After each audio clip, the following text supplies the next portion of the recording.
Okay, George. Yeah. I think that we are live, if I understood well.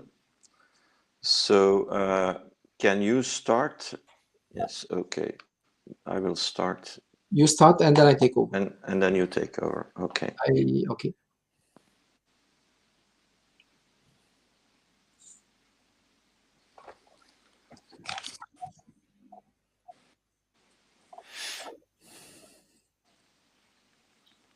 But we are 3 minutes ahead before the time, and there are not many people. So I think we better start at 13 sharp.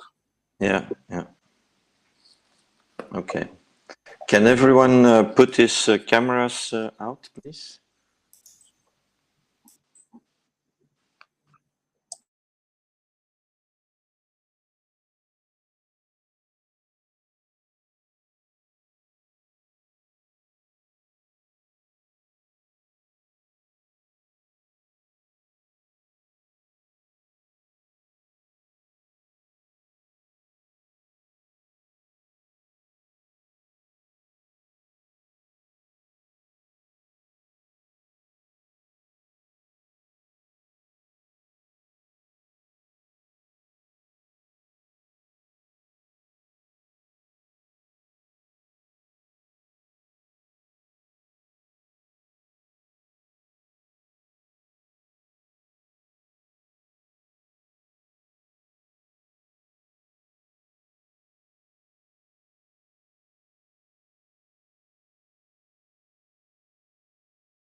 Hello. Good afternoon, everybody.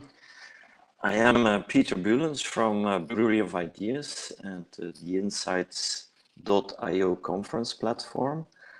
Together with my team, I have the honor to welcome you all for this second Insights.io executive briefing webinar. As you probably saw when registering, Insights.io offers a whole new concept of attending conferences. First of all, by splitting our conferences teams up in a series of sub-teams, around which we organize executive briefing webinars on a weekly basis. But secondly, by recording and publishing these presentations on the Insights.io platform, where these stay available for the registered community. This executive briefing webinar is organized in close collaboration with DPO Circle and Professor George Ataya from Solvay Business School. So it's a pleasure for me to give the floor now to Professor Ataya, who will do the introduction of Peter Heelen. Senior Security Management Advisor, and who is our guest speaker for today. Please, George, the floor is yours. Thank you very much, Peter. I'm delighted to be here on behalf of the DPO Circle today, and I'm delighted to have with us Peter Galen. Peter is an expert, in my opinion, one of the best experts we have today in Belgium in relation to cybersecurity and GDPR privacy. Peter is active, is member of the Belgian Cybersecurity Center, and he is also active in speaking in various organizations and in various events in relation to ISO 27701. I'm delighted to have him with me, and I think it is better that Peter speaks himself on the various activities that he is launching and initiating on the Belgian level today. Peter, the floor is yours. Before Peter takes the floor, I will be coming back at the end of the presentation around 35. We are going to have Q&A, and around 45, I will be happy to present to you for 10 minutes the various activities related to the DPO Circle, and mainly the research that we have done in relation to the GDPR and privacy competences, and invite you to participate in the survey. All of you will also receive the invitation to join the DPO Circle, which is a free membership organization that organized this time, for the second time, the webinar. We had Alexandra Jaspar last week with many questions. So please prepare your questions and take advantage of the presence of Peter Galen with us today on this very interesting topic. Peter, the floor is yours.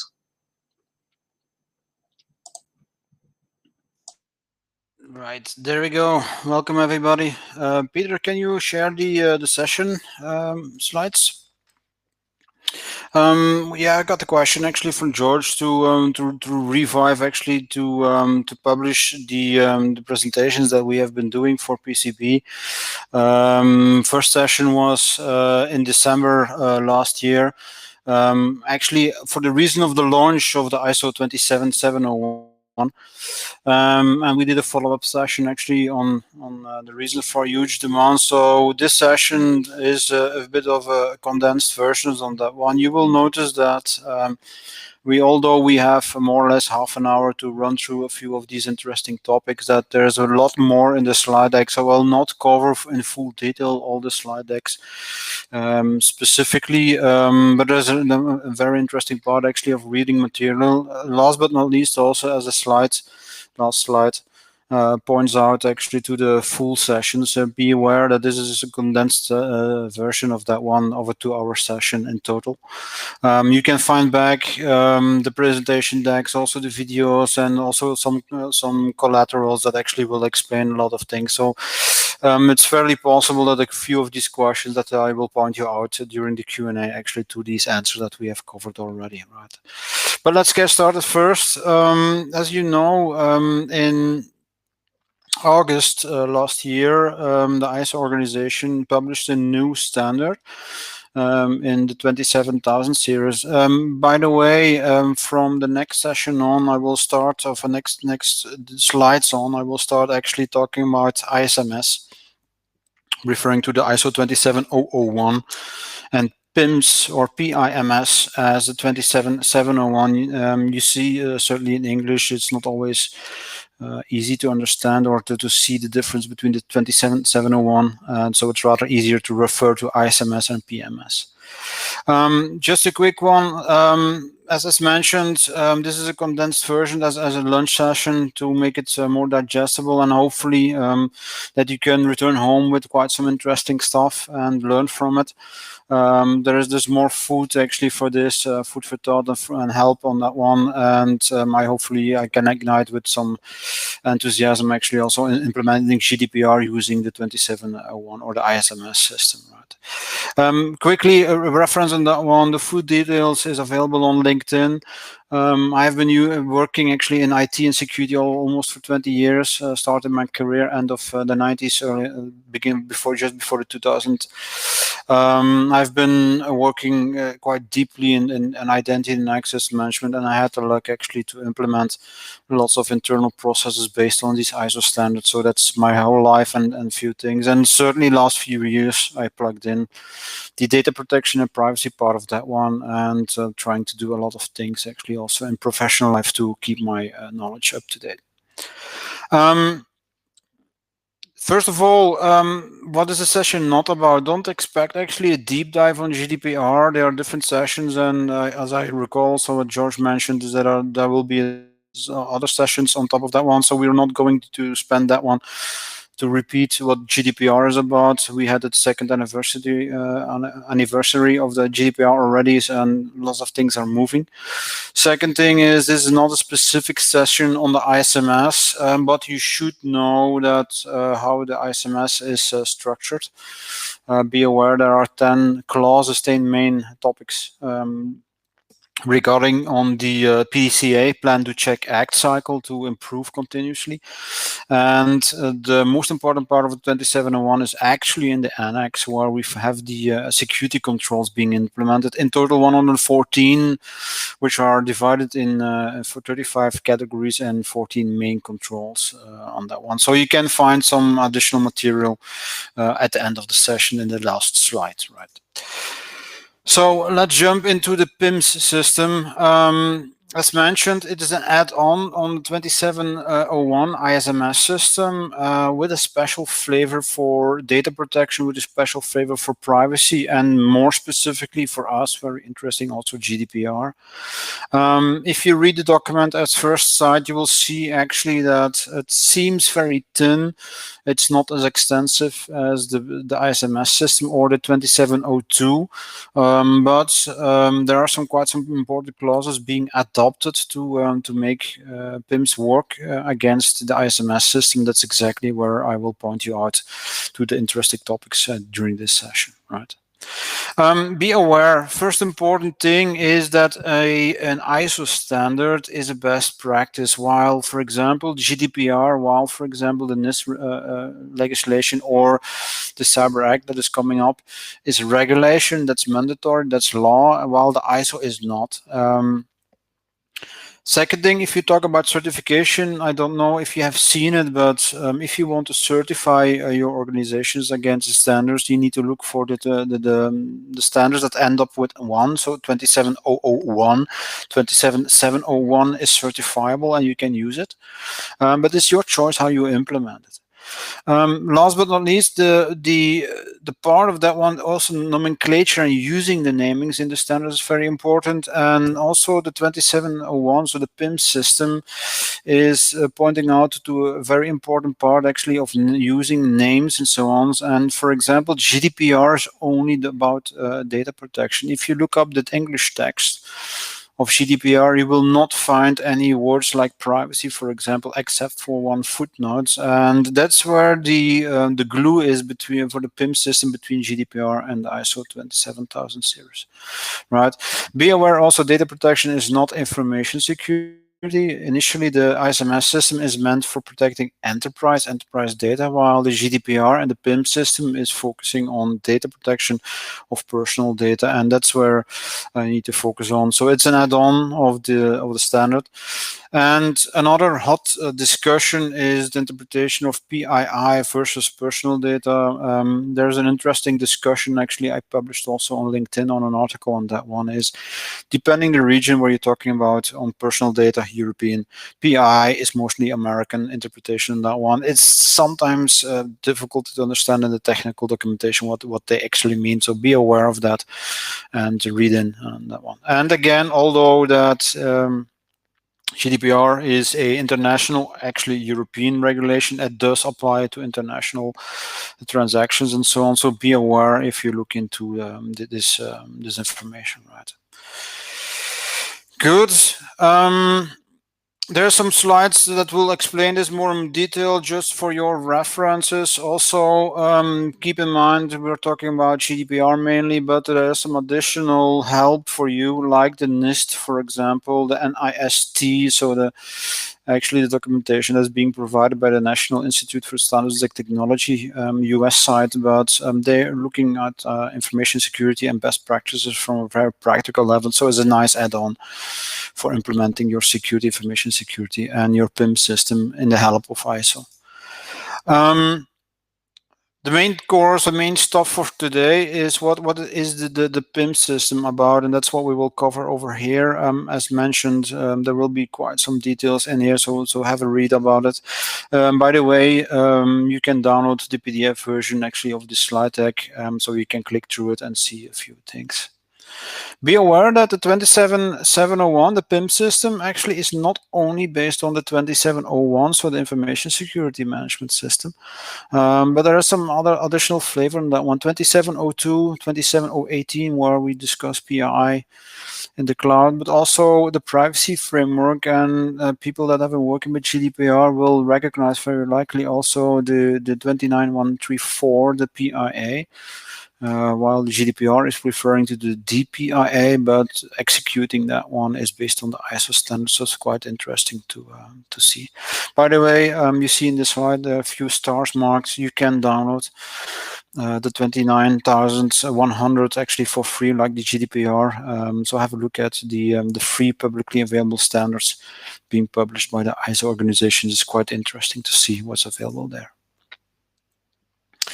More information that is available also in the PIM system. It does refer to incident management, and certainly you can get some help also from this documentation again. So be aware of that one, as you need a collection of information that can help you out to do your best job in implementing the PIM system, but also the 2705, which is risk management. As you know, risk management is one of the key areas that you must have to make it certifiable, to make it work.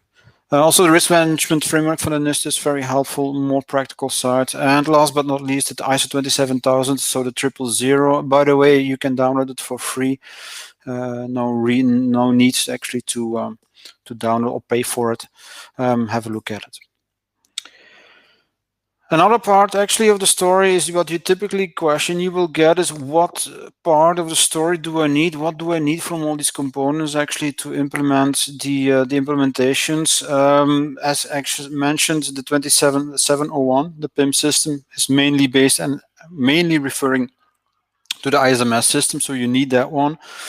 The details of the ISMS system and how to implement it with some suggestions is stipulated in the 2702, the practical guidance. On the right-hand side of the slide, you see actually it's plugging into the privacy management systems, the ISO 29100 and the 151 of the same category, and you should understand that the 29151 is actually the similar level as the 2702, is guiding you with some practical help to get it implemented. In the middle of the between of that one is there an explicit reference also to EU GDPR, and the PIM standard exactly has a separate chapter and annex how to understand the GDPR from that level, right? Another part of that one, and that's what I will already refer to, is the structure of the ISO 27701. The PIMs is actually pretty similar to the 2701, so they keep the structure, they keep it similar, and this is also a new guidance, a new way of working that ISO will implement. Is all these standards, and certainly the ones that have been updated recently, have a pretty similar structure, as you will see, and also that the PIM system does apply this exactly. What will you find? First of all, chapter 1 to 3, the typical defaults, introduction, what references are there, and then we have a general introduction in chapter 4. Then into chapter 5 and 6, you will see actually it makes a general reference to the ISMS system, because you need to adapt a few things in the 2701 to make the 27701, so the PIM system, work, and same thing for the 2702. Lots of interpretations of information security is actually being translated in privacy management, data protection, and so on, and so you need to change some wordings. Module 7 and 8 does pay some attention to specific tasks of the PII controls and processors, so that's another task. And Annex A and F, which I will discuss quickly also and give you some insights on the annexes. Pretty similar to what the ISMS system is doing. There is quite some useful information in the Annex A to F, but let me show you some details in the next slides. Very interesting, also very important task is that in this GDPR, there's a lot of attention, of course, of the responsibilities and the accountability also for controllers, and the PIM system does exactly the same thing. Keep in mind, it's an ISO standard, not only written for GDPR, it's an international standard. So yes, there is a mapping for GDPR, but also very important, it does have also a mapping to the privacy framework, so the 29000, which is an international approach. Lots of things look similar, but still, due to the fact that GDPR is quite important, also with international impact, it does deserve some extra attention. Also, some practical guidance, 2718, as you remember, PII in the cloud, so protecting of your data in the cloud. So it might have some help here to get it up and running. Right. Last but not least, a bit of a mapping in practice, but don't expect too much of the Appendix C, and just give you some hints on that one. The easy part is how should you interpret the PIM system. In essence, the keyword is in chapter 5.1. It says, simply replace information, the term information security, by protection of privacy or data protection in that sense. And if you start implementing that rule, you'll find that some of the clauses need to be changed, needs to be updated to be actually in line with the required privacy and GDPR frameworks. Have a read through these slides. Later on, I will not discuss in detail, but it gives you a nice oversight what actually has changed, or what do you need to change in your ISMS implementation to make it GDPR compliant. You will see, first of all, in the general clauses, the 5 series. You see that 5.2 and the 5.4 actually is changed. 5.2, very simple, because enterprise information is not always the same as private information of personal information. So in most of the cases, it's a scope extension, so you need to grow your system for enterprise security into data protection. And of course, that does also mean, by consequence, that your planning needs to extend, and that's exactly where 5.4 comes in. Of course, for the practical implementations, and now you see, for example, that we're talking about the clauses, and have a look at the third column. It's referring to the annex, which has a bit more detail in the 2702. They all changed very typically because there's demand for more technical implementations in the protection of your data.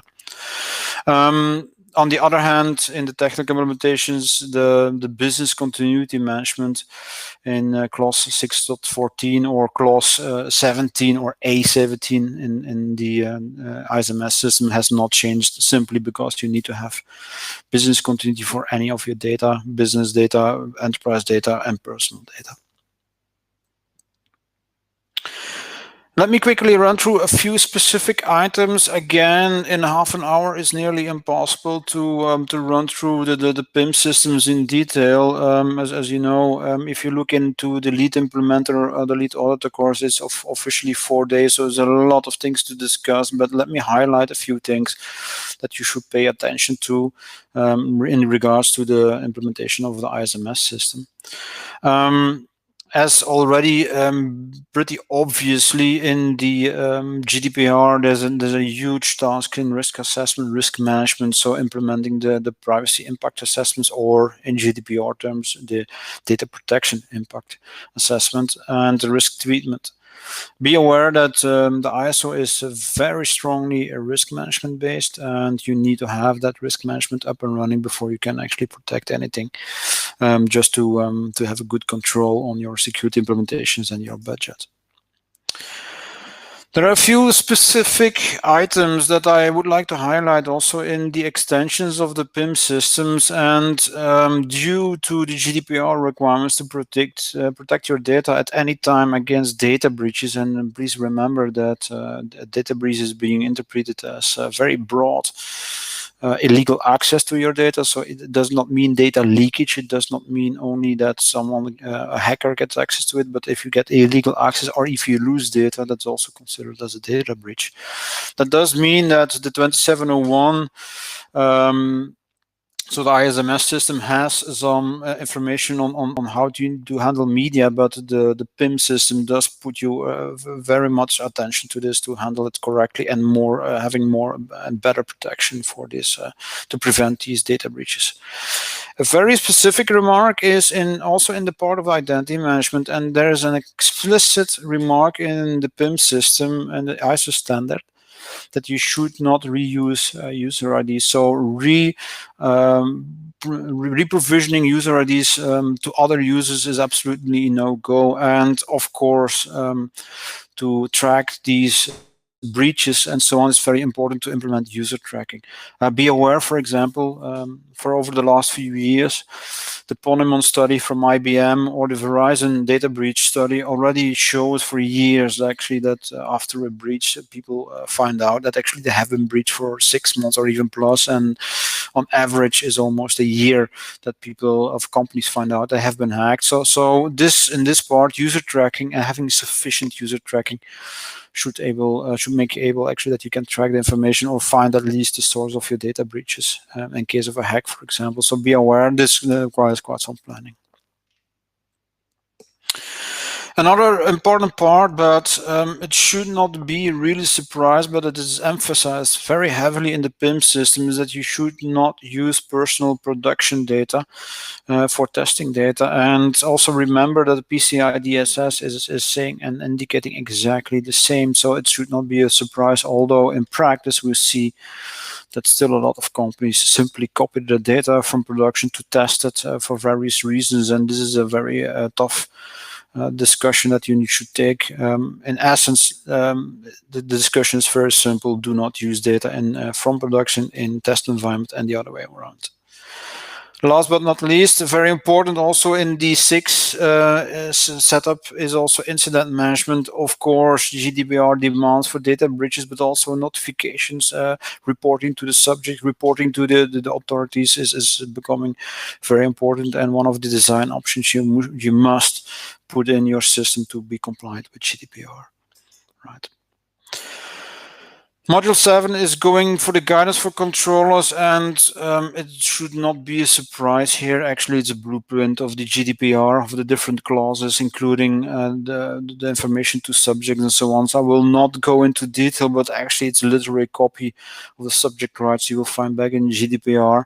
The good news is that they provide some practical guidance how to implement it and to make a checklist out of that one. I will show in one of the later slides actually that how it works.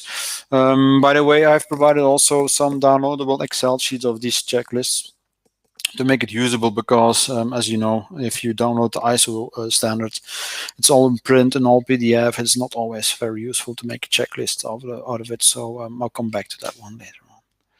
Also, be aware that there has been a huge discussion by the launch of GDPR. As I mentioned, GDPR is referring to data protection, not privacy. While this is exactly where the PIM system does make a difference. It's in the section for the GDPR, as mentioned, it does refer to data protection by design, but also for other standards like the privacy standards, it does refer to privacy by design. So don't make that mistake. Be clear in your language if you use it. So GDPR is referring to data protection. The ISO 27701 is referring to privacy, but they are actually very compatible to each other. Again, de-identification, disposable data, anonymization is also in there. And if you have been reading through the GDPR, there's a clear match, also to guarantee that your data can be protected and be kept clean sufficiently. Right. Same thing here also for processors, although that they don't make decisions on your data. The processors have a clear responsibility and accountability for some of the parts, also indicated in GDPR, and of course they are retaken actually also and listed in the PIM system. Again, also referring to marketing and advertisement, and that's certainly an area where so in the European legislation, lots of things are still moving. This is also one of the points where you see that the PIM system is not only focusing on GDPR, but also is looking at e-communications legislation and marketing legislation in that level. So have an eye on that one. Right. Again, not a really surprise if you are used to implementing ISO27701. You need to build a statement of applicability is one of the mandatory documents, and they repeat actually the section here is that if you exclude certain protections, or if you don't want to implement them, if you keep them out of scope of implementation, you should mention them. This is not really a surprise, but it's worth highlighting as a sort of reminder here. Be aware also for processes, the same thing. If you don't implement things, or you make a risk analysis and you make a decision not to implement security controls, that you should list them in the statement of applicability. Privacy by design, privacy by default, the obligation. So the same thing here. This is an interesting part of that one. You will see that there's a 31 controls measures to implement. Be aware, it's a management control that we're talking about, not necessarily only technical controls. In many cases, there is rather implementation of a policy or a procedure instead of taking technology in place, right? Same thing for processes here, but the only thing is what you see here is that the amount of controls to be implemented by processors is less, or 18 versus the 31 we had before for the controllers. But again, this is pretty in level of implementation that's also expected from the GDPR side of you. Right. Again, some mappings to the 29,000 privacy side, not GDPR.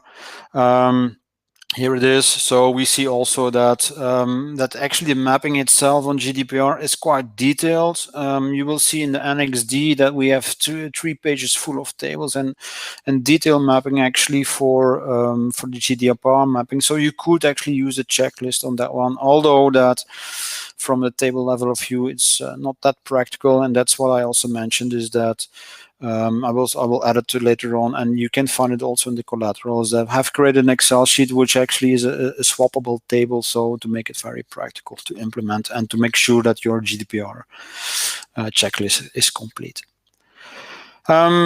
As I mentioned, this is a bit of a condensed session. We had a second session somewhere in January this year where we dived actually a bit more in detail in how to implement GDPR using that PIM system. So it's diving a bit more on the GDPR side, and these are the highlights that I will show you in a few minutes.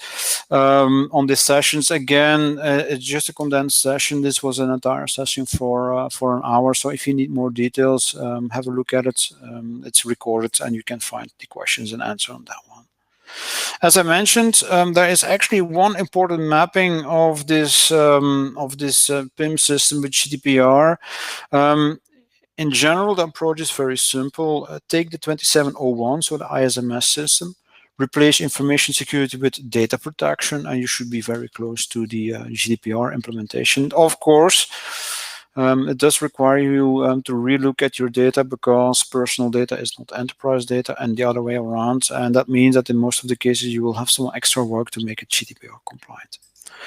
What you will see, and this is just a quick screenshot of the PIM system, and there are 3 pages of this, and with all the references to all the chapters without any textual explanation to make your life a bit more easier and to understand it takes a while. I provided you with a mapping. Actually, I loaded it into a table, and you can find it on GitHub. It's open source, so you can download the Excel sheet. And this makes it very interesting to collect all the sections, textual level, make it understand clearly, to list it. And as you see, also the Excel sheet has some extra features on filtering, sorting, and so on. So it's a bit more handy than using the ISO documentation itself. Right, so also for certifications, for quite handy, you can make a checklist of each of the chapters and make sure that everything is implemented. It helps you actually to split the tasks and make a good activity list on that one. There we go. Right. If you download the PDF of the sessions, as you will see that the links are active and hot, so you can click through on that one.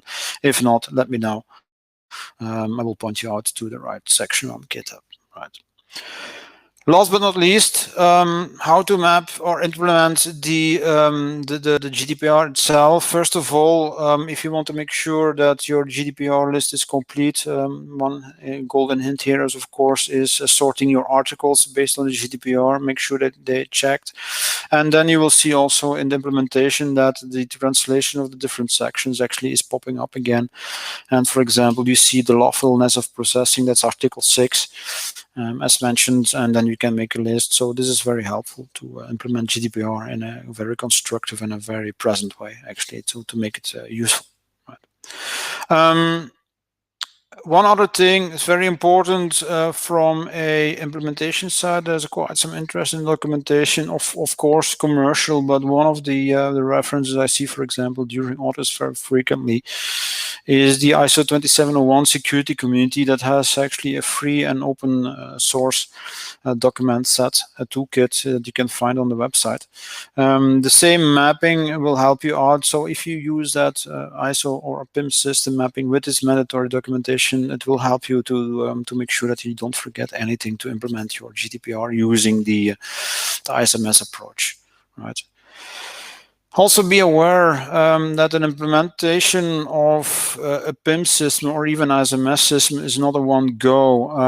The ISO in its global is a cycle. So once you get started, you should do it and do it over and over again. And that's exactly where the plan to check comes in. At the end of each of these projects, or every phase, you should check how it's going. Is it okay? Did we miss anything? Do we need to improve, and so on? And actually, all the cycles will start over again as a sort of input for the next cycle. Be aware of that one. And also very important, one quick hint here, make sure that you use sort of vocabulary for everyone very clear in your project. And that's where also the ISO 27701 and the 27000 vocabulary list will help you out to make it very clear to everyone in the project, right? Same thing here, if you want to explain what the ISO implementation is doing, is every single cycle, step by step, you will improve your system. In this case, it's quality improvement on the level of information security. If you implement the PIMs, is data protection or protecting your personal data, and every single step you will make sure that the quality gets better. Using that standard and documentation will also make sure that actually your quality of your system and security of your system will not degrade, and that's exactly the slope you see over here. By using proper documentation, making sure that your documentation gets better and better. There are some additional articles, and be aware that also that many articles are referenced in the PIM system and standard, not all of them, and some of the articles, like for example the fines, are not, of course, not mentioned in the ISO standard. They might change or they might update over time, but still from the context of your organization, it's quite important to know how to handle it. And one of the topics you will see that has been discussed quite frequently lately in Belgium is, for example, the processing of the national ID number, the EID, or the registration number. This is not specifically treated in the PIM system, but be aware, actually, it's quite important that you need to know how it works, right? Last but not least, how to start, as mentioned, take the 27701 mindset, plug it in with some GDPR or privacy implementations for international organizations. You could also do it the other way around, start off with GDPR only, but be aware you cannot protect the personal data only. It's all about processes, so the ISO implementation is process-based, not data-based. And therefore, you should look at the processes that handle personal data, and you can take them first, right? Later on, you will see that it's pretty natural, actually, from switching to the PIM system into ISMS or extending your ISMS system into a PIM system. It takes a while in most of the cases, but be aware that approach will help you out, actually, to keep it under control, right? That should be the part, actually, for the implementations. Again, if you want to chunk it up and make it practical, the PCB lead auditor training, and this is pretty much the same scheme that you will find also, for example, in the ISMS implementation scheme, will help you out actually to implement step by step. For your information, The ISMS system, the ISO standard, does not explain in detail how to implement it, so it will not explain in detail the project management, but this might help if you want to take other frameworks. You can do that. It's laying the same puzzle, using the same pieces actually for implementing it, and how you do it is up to you, right?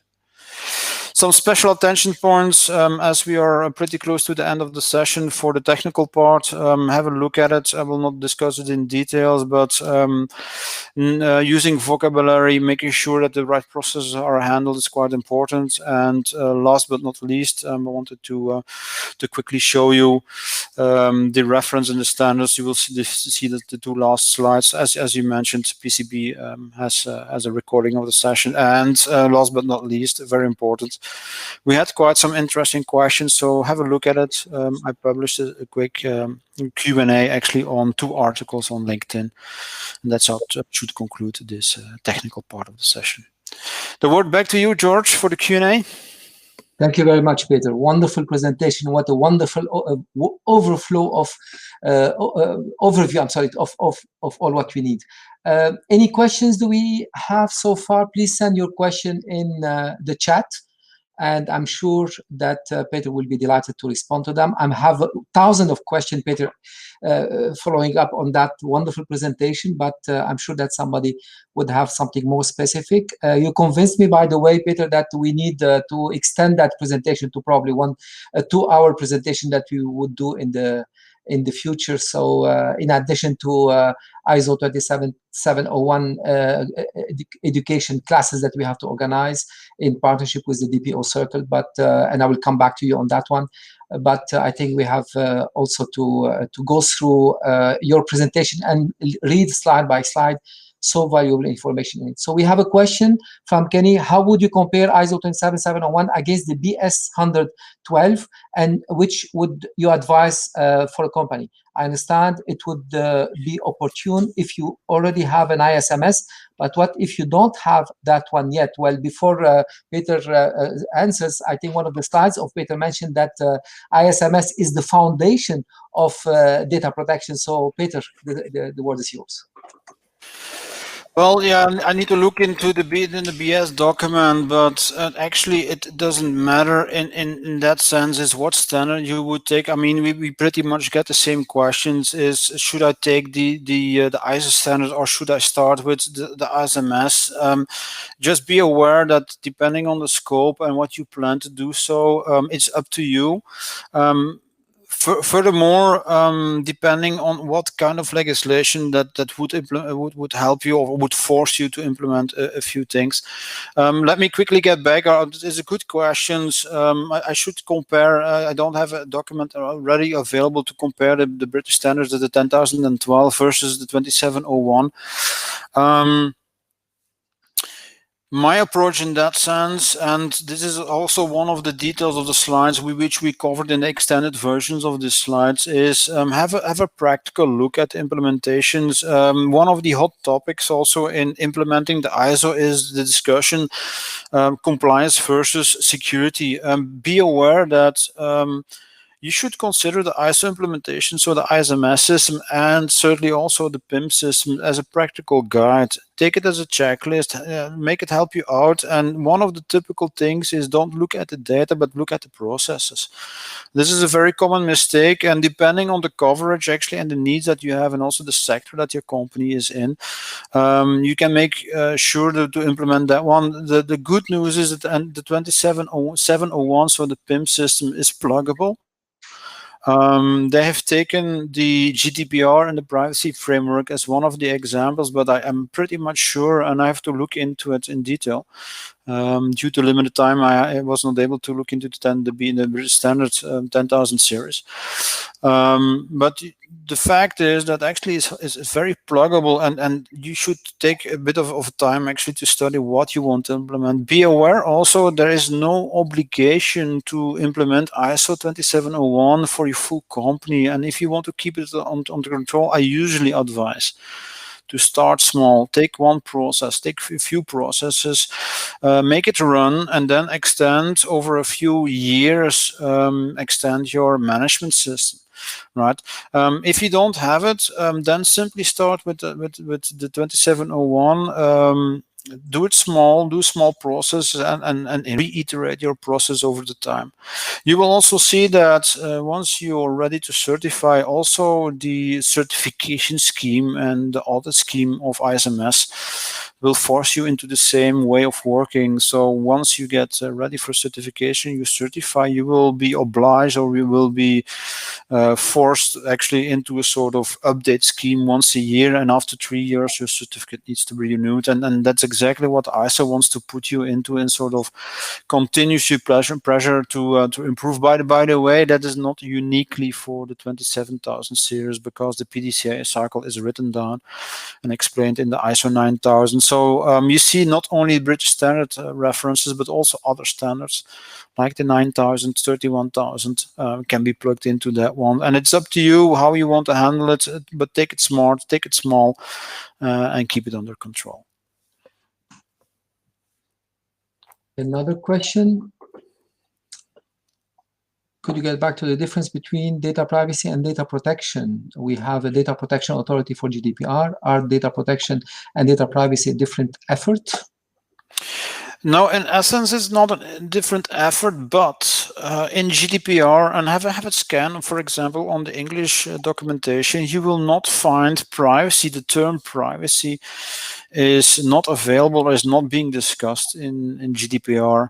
The reason for that one, and it's a very obvious question we regularly get, please consider privacy, and the word strictly privacy, as what you do at home, what you do in your own space, what you do when you want to be alone, while data protection is protecting your attributes, protecting your name, protecting your email, protecting your data, right?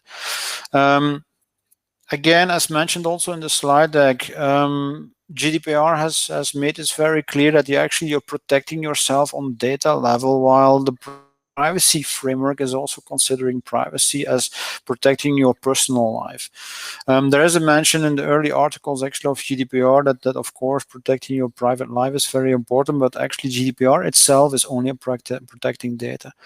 Why is that different? Because in essence, you can run a ISMS project, you can run your protection of enterprise data without protecting the data protection, but other way around becomes very difficult, because if you only want to protect your personal data, like the data of your customers and employees and so on, it's becoming very difficult. So the one doesn't go with the other one. So that's why the PIM system is being plugged in the 27701, which is certifiable. And by the way, as I mentioned, the 27701 and the 27701, and both of them with the 01 at the end, so that they can be used to certify.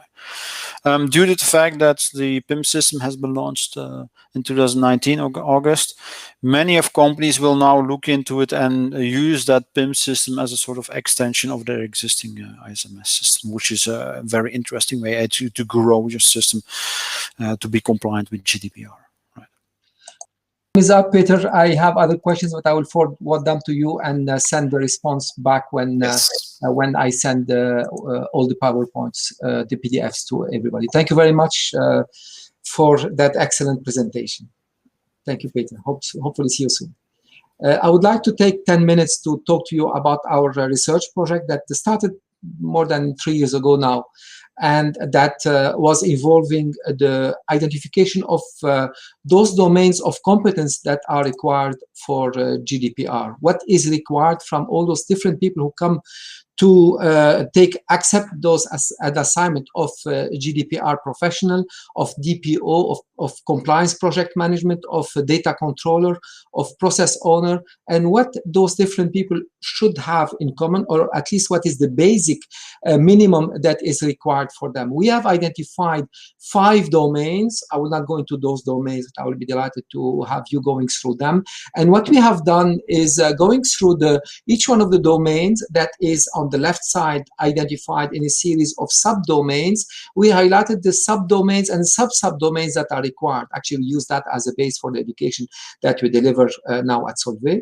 And the objective of this presentation is to highlight to you that we are launching a survey, job practices survey as we call it. I have run it in the past when I launched the CISM certification. I have been involved in creating from scratch the Certified Information Security Manager with 7 other people for ISACA behalf.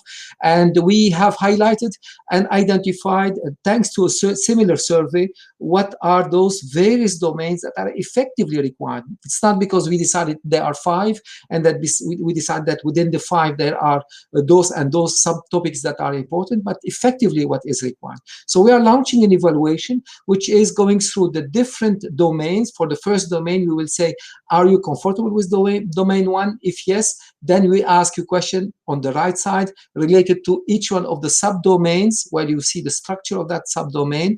And our simple question will be, do you consider that that subdomain is important for your activity in relation to GDPR, DPO, or you consider that it is not from 1 to 5? And after you answer, we ask you, do you consider that you personally, and that's an anonymous questionnaire, are you comfortable yourself in that domain, or do you feel that you require some more insights into that domain? And we ask the question for various subdomains of various domains. Here I go through the domain 2, which is related to risk impact assessment and actions plan related to implementation of compliance requirements, and the domain 3 that is related to compliance transformation, the domain 4 related to information security and data protection, and domain 5 being related to everything concerning compliance, operations, breach management, monitoring, and all those activities that are related to that. So our objective is to highlight, identify, and run on a Belgian level this year all those requirements, all those identification of needs for those different skills, different competences. And if you think of it, those competences are sometimes contradictory with each other, because you cannot be at the same time D1 expert in privacy and in privacy and legal, and in the same time D4 information security, data protection professional and expert. So the idea is, how can we bring a minimum level for all those 5 domains to allow people to be effective? So the result of that first survey that we are launching on privately to the DPO circle members and relations, and soon I have an agreement from Alexandra and the DPA that we also launch it on the national level. And our objective, after having launched it on the national level, that we will be doing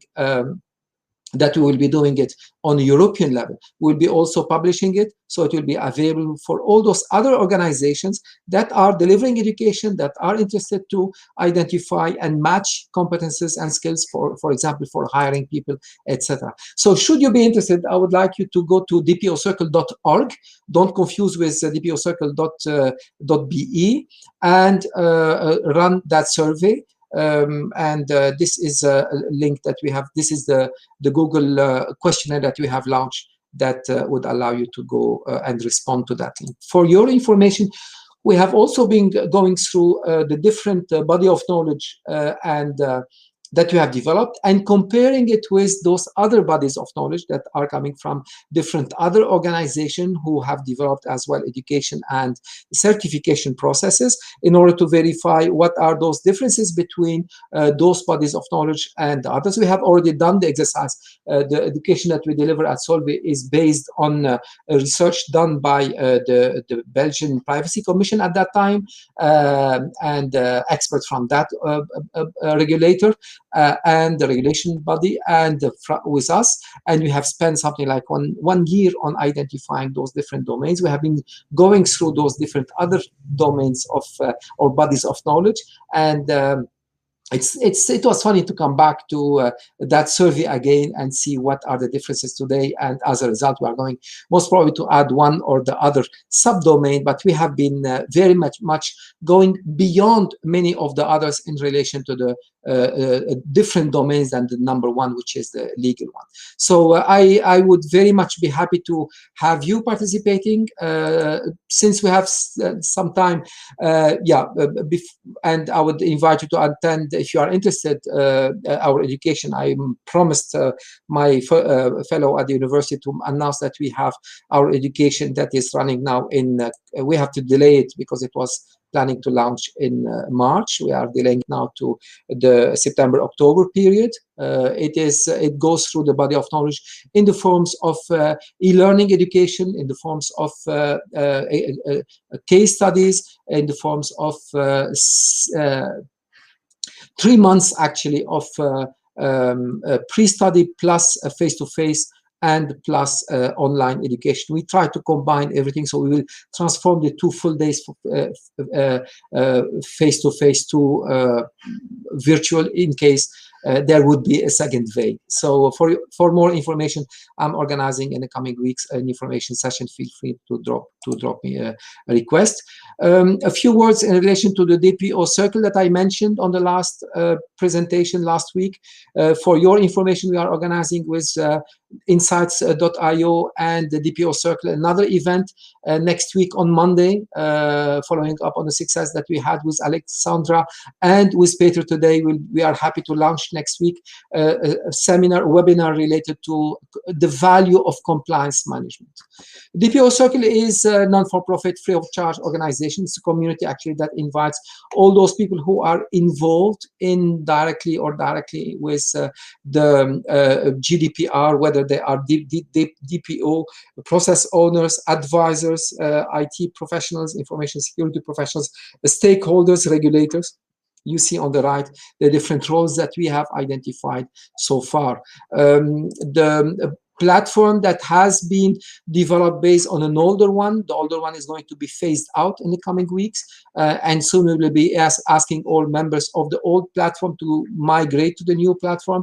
It is structured into various domains. We have different circles where if you are DPO, you have access to a private circle where only DPOs have access to. If you have a process owner, we have access to another one, etc. It is organized with various topics of interest, some topics that are more related to the DPO activities, other more to security, other more related to certification, or to privacy methods and approaches, etc. You have also access to academic courses. We, for example, present all the presentations that have been showed during our annual conference in December. The DPO circle exists now for since early 2017.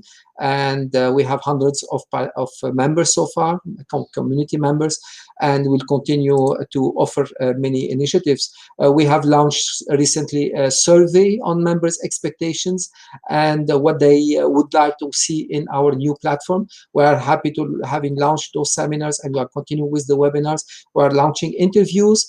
The interview of Mr. Heymans, who will explain to us the sanctions that were recently imposed, will be discussed. We will take back the DPO circle talks, the kind of roundtable discussions where we go through various topics. We have been doing many of those in the past, and I mentioned to you the research that we are doing today in partnership with Solvay. So don't confuse. It is please add www before dpocircle.be. Otherwise, you will have sometimes the SSL is not well found.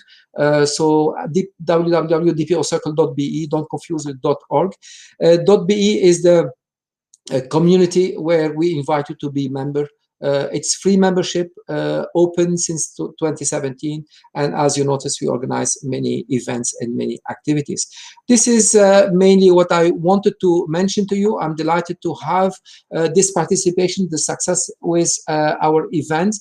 All of you are invited to join our initiatives and come regularly to insights.io.